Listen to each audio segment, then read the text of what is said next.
Assalamualaikum warahmatullahi wabarakatuh.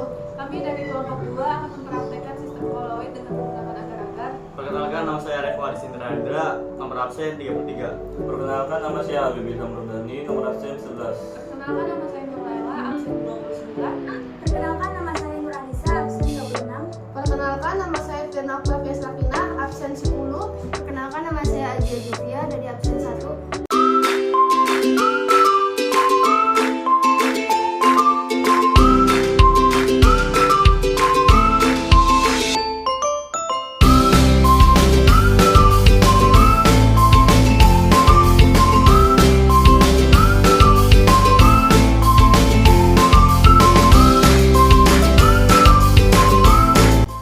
Masukkan 1 sakset bubuk agar-agar ke dalam panci. Masukkan 125 gram sendok makan gula pasir. Tuangkan 800 ml air atau setara dengan 4 gelas. Nyalakan kompor dengan api yang kecil. Masukkan 1 sakset santan kara ke dalam panci. Terus aduk-aduk hingga agar-agar mulai mengental.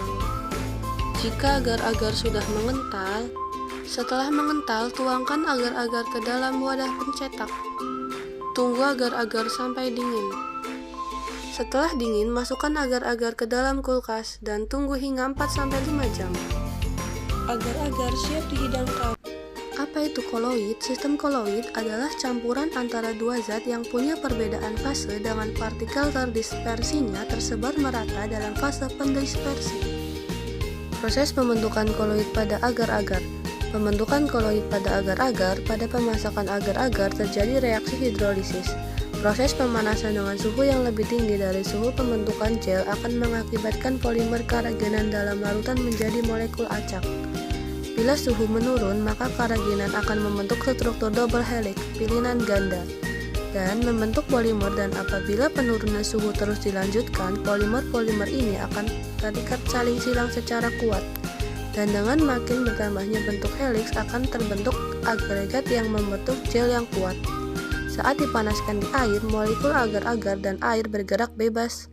Ketika didinginkan, molekul-molekul agar saling merapat, memadat dan membentuk kisi-kisi yang menggulung molekul air, sehingga terbentuk sistem koloid padat cair.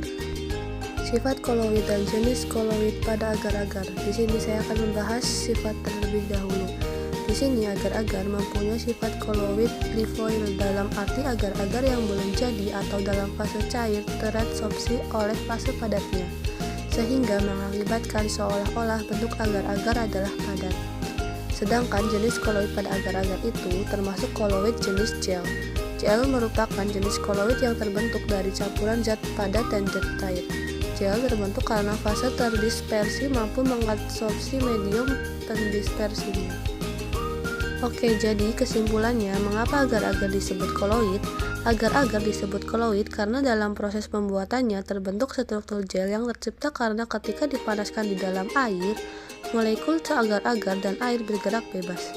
Kemudian saat didinginkan, molekul-molekul agar-agar merapat satu sama lain, memadat dan membentuk kisi-kisi yang mengurung molekul-molekul air, sehingga terbentuklah sistem koloid padat dan cair. Pada sistem koloid ini yang menjadi fase terdispersi adalah air dan yang menjadi fase pendispersi adalah molekul agar-agar.